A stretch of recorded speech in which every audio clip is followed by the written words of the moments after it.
This is Ryan with Parts Doctor. In this video, I'm going to show you to replace the Ice Maker ShutOff Arm on your GE refrigerator.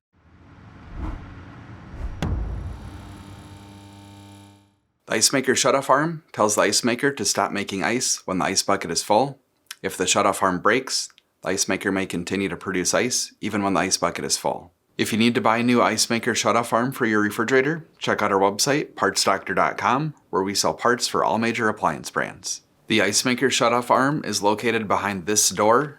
Open it using the lever, then lift the ice bucket up and out. Using a Phillips head screwdriver, remove the screw holding the arm in place. You do not need to remove the ice maker to make this repair.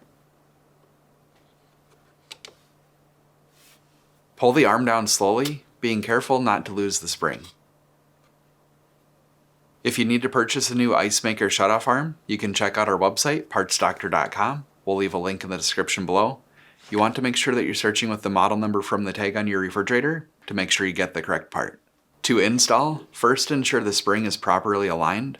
The longer of the two prongs goes into the shutoff arm. Then, insert the short end of the spring into the opening on the ice maker and reinstall the screw.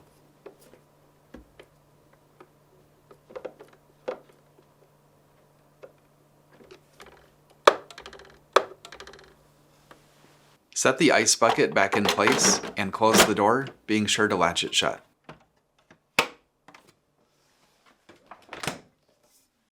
With everything put back together, allow 24 hours for the ice maker to cool down and to start producing ice.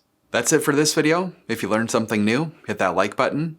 And if you enjoy fixing things and want to see more videos like this or these, please consider subscribing.